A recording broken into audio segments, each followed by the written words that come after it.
Hello for the fourth Sunday of Lent. Something terribly different this weekend. One is you won't be going to church, probably, at least not in our diocese. There are no public masses. Stay home and pray. So, what I would think of doing is read the two scriptures that I'm going to talk about, the first reading and the second reading, and then give my homily. And in effect, it's sort of like the first part of the Mass or the Eucharist, the liturgy of the Word. We can't do the liturgy of the Eucharist through media or electronics, but through voice, we can listen to the Word and then meditate on it. It's going to be longer because probably reading the scriptures is going to be as long as my homily. But it's going to be long this weekend, so you can turn it off or fast forwarding if you already read the readings. Okay?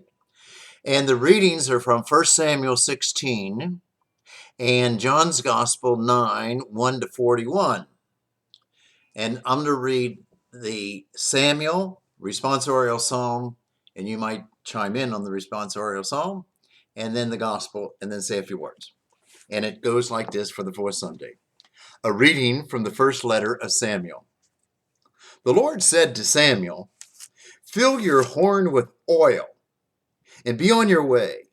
I am sending you to Jesse of Bethlehem, for I have chosen my king from among his sons." As Jesse and his sons came to the sacrifice, Samuel looked at Eliab and thought, "Surely the Lord anointed is here before him." But the Lord said to Samuel, "Do not judge from his appearance or from his lofty stature. I have rejected him. Not as man does God see, because man sees the appearance, but the Lord looks into the heart." In the same way, Jesse presented 7 sons before Samuel. But Samuel said to Jesse, "The Lord has not chosen any one of these." Then Samuel asked Jesse, "Are these all the sons that you have?" Jesse replied, "There is still the youngest who is tending the sheep." Samuel said to Jesse, "Send for him. We will not begin the sacrificial banquet until he arrives here." Jesse sent and had the young man brought to them. He was ruddy, a youthful, handsome, to behold, and making a splendid appearance. The Lord said, "There, anoint him, for this is the one." Then Samuel, with the horn of oil in his hand, anointed David in the presence of his brothers. And from that day on, the Spirit of the Lord rushed upon David. The word of the Lord. Thanks be to God. The response: "The Lord is my shepherd, there is nothing I shall want." The Lord is my shepherd, I shall not want. In verdant pastures he gives me repose. Beside restful waters he leads me. He refreshes my soul. The Lord is my shepherd, there is nothing I shall want. He guides me in right paths for his name's sake. Even though I walk in the dark valley, I fear no evil, for you are at my side with your rod and your staff that give me courage. The Lord is my shepherd, there is nothing I shall want. You spread the table before me in the sight of my foes. You anoint my head with oil, my cup overflows. The Lord is my shepherd, there is nothing I shall want. Only goodness and kindness follow me all the days of my life, and I shall dwell in the house of the Lord for years to come. The Lord is my shepherd, there is nothing I shall want. The Gospel. A reading from the Holy Gospel according to John. As Jesus pressed by, he saw a man blind from birth. His disciples asked him, "Rabbi, who sinned, this man or his parents, that he had been born blind?" Jesus answered, "Neither he nor his parents sinned. It is so that the work of God might be made visible through him." We have to do the works of the one who sent me while it is day. Night is coming when no one can work. While I am in the world, I am the light of the world." When he had said this, he spat on the ground, made clay with the saliva, and smeared the clay on his eyes, and said to him, "Go wash in the pool of Siloam," which means sent. So he went and washed, and came back able to see. His neighbors and those who had seen him earlier as a beggar said, "Isn't this the one who used to sit and beg?" Some said, "It is." But others said, "No, he just looks like him." He said, "I am." So they said to him, "How were your eyes opened?" He replied, "The man called Jesus made clay and anointed my eyes and told me, 'Go to Siloam and wash.' So I went there and washed and was able to see." And they said to him, "Where is he?" He said, "I don't know." They brought the one who was once blind to the Pharisees. Now Jesus had made clay and opened his eyes on the Sabbath.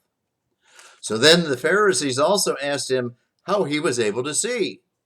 He said to them, "Well, he put clay on my eyes, and I washed, and now I can see."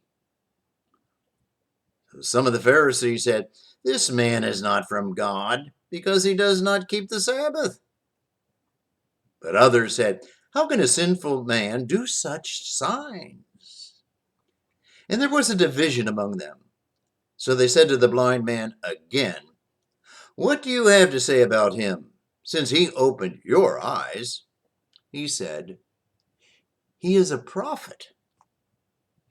Now the Jews did not believe that he had been blind and gained his sight until they summoned the parents of the one who had gained his sight. They asked them, "Is this your son, who you say was born blind? How does he now see?" His parents answered and said, "We know that this is our son, and that he was born blind, but we do not know how he sees now, nor do we know who opened his eyes. Ask him. He is of age. He can speak for himself." His parents said because they were afraid of the Jews, for the Jews had already agreed that if anyone acknowledged him as the Christ, he would be expelled from the synagogue. For this reason, his parents said, "He is of age. Question him." So a second time they called the man who had been blind and said to him, "Give God the praise. We know that this man is a sinner." He replied, "If he is a sinner, I do not know. One thing I do know is that I was blind and now I see." So they said to him, "What did he do to you? How did he open your eyes?" He answered them, "I told you already, and you did not listen. Why do you want to hear it again? Do you want to become his disciples too?" They ridiculed him and said, "You are that man's disciple. We are disciples of Moses. We know that God spoke to Moses, but we do not know where this one is from." The man answered and said to them, "This is what is so amazing, that you do not know where he is from, yet he opened my eyes. We know that God does not listen to sinners, but if one is devout and does his will, he listens to him. It is unheard of that anyone ever opened the eyes of a person born blind. If this man were not from God, he would not be able to do anything." They answered and said to him, "You were born totally in sin, and are you trying to teach us?" Then they threw him out. When Jesus heard that they had thrown him out, he found him and said, "Do you believe in the Son of Man?" He answered and said, "Who is he, sir, that I may believe in him?" Jesus said to him, "You have seen him, and the one speaking with you is he." He said, I do believe, Lord. And he worshiped him. Then Jesus said, I came into this world for judgment, so that those who do not see might see, and those who do see might become blind. Some of the Pharisees who were with him heard this and said to him, surely we are not also blind, are we? Jesus said to them, if you were blind, you would have no sin. But now you are saying, we see, so your sin remains. The gospel of the Lord. Okay, those two readings from Samuel and John's gospel. Last week we did the reading about living water and the Samaritan woman. This week it's all about this blind man and David, anointed king. Well, let's look at that because I think what Jesus is trying, or the church is trying to project here, is that the way God looks at all life is not the way we often look at all life. And we can look at life, but we don't have the last or the ultimate or the absolute truth. But God does. And in that first reading from the book of Samuel, Samuel is told by God to go anoint the next king. And so he tells him to go to Jesse and take your oil and anoint one of Jesse's sons. So he does. And so Samuel looks at a son or two, and he looks at one of them, and he says, that's the one I think should be the king, Eliab. And the Lord says, no, not him. He's not the one. And so he goes and he calls 6 or 7 others, the sons. And in that description or prayer life or whatever happens with Samuel, the Lord is trying to teach Samuel, it's not how humans decide what makes absolute truth or the total will of God. It's what God decides and how God sees into the heart of men and women that makes it absolute. And we are not absolute. So he goes through all the other sons. Well, isn't there any left, Jesse? Well, yeah, there's one out in the fields, the youngest. Well, get him in here. Send for him. And they go and they get the youngest son coming back. And as it says there in the scriptures, this young, healthy, reddish complexion, handsome young man who carried himself very well. And Samuel, there he is. He's the one. David, the great king of the Jewish people, decided by God, not Samuel, not Jesse, not by the other sons. It's God's way. Well, that's the first reading, which is a backdrop to this blind man. This blind man, as far as from birth, we can't even comprehend what it would be like to be blind from birth. He didn't even have any foggy shadows or images coming through his eyes. He couldn't see light. Do you ever think he couldn't see any color either? How would you teach, explain, help a blind man from birth say, now I want to describe to you what red is, or blue, or green, or yellow, or any of the colors of the rainbow? You can't.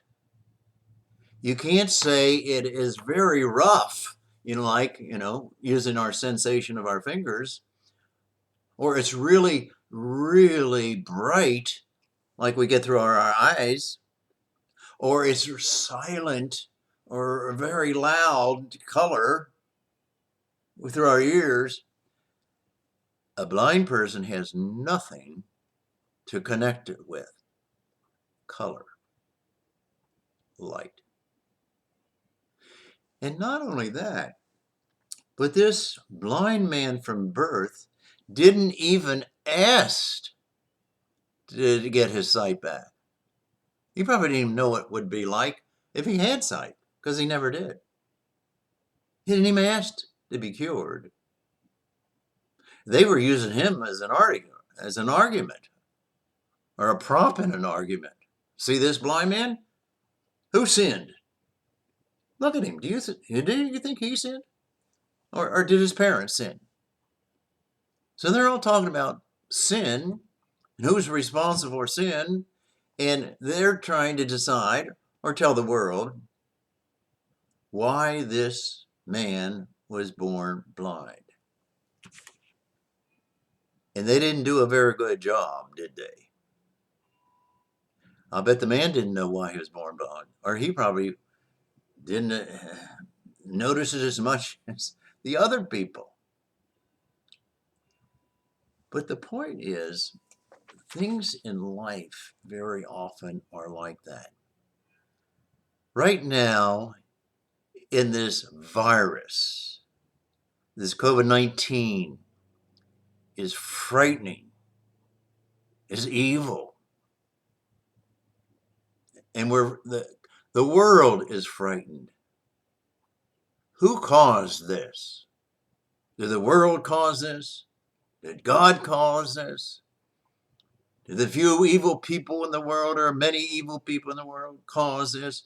Who caused this? And I think, I'll tell you who caused it. I don't know. I can't figure it out. I can't say China caused this. Or I can say Iran is causing this now. Or it's just the situation in the borders who've caused this. I can't tell you why. I don't know. I don't understand why a person is born blind. I don't understand why right now the world is threatened through this deadly virus. I can tell you, though, don't blame God. There's a lot in the world that we don't understand. And very often the easiest thing to do is to blame another. The Jews did it. This man must have sinned. Job, the whole story of Job, too. No. His parents must have sinned. No. Well, the Chinese sinned and caused all this. There's a lot in life that we don't know and cannot understand. I really believe that Lent is a time that in all humility we realize, or try to realize, we don't have all the answers. And I believe it's a wonderful time where we look to God to give us some of the answers, or some of the sight, or some of the insight into what it's all about. We'll never get a complete answer until we go to the next side, the next level, until we die and go to heaven, or get reconnected with the whole universe. Lent is a wonderful time. How do you feel about just not being able to connect to people on Sunday, or connect to people at the bar, or at the restaurant, or at the music festival, or wherever? How do you feel when you can't connect? Oh, if you're going to connect to 10 or fewer. Well, we all have a wild Lent to go through. A wild Lent to go through. So really, in the spirit of that, sorry the phone rang during the middle of this, that means I'm supposed to quit talking. Take this time, take these readings, and settle down, listen to God, listen to your heart, speak to God, speak to Jesus, listen to Jesus. If you do that, I think this would be a real liturgy of the Word. It's the first part of the Mass. It's the first part of the Eucharist, the liturgy of the Word and the liturgy of the Eucharist. Hope and pray that sooner, not later, we all will be able to return to the Eucharistic feast. Hope and pray that we'll be able to do this at Easter time. That's a long time away. The blind man sees. Jesus gives light. Jesus gives insight. God has a lot to say and is the ultimate. Have a good day.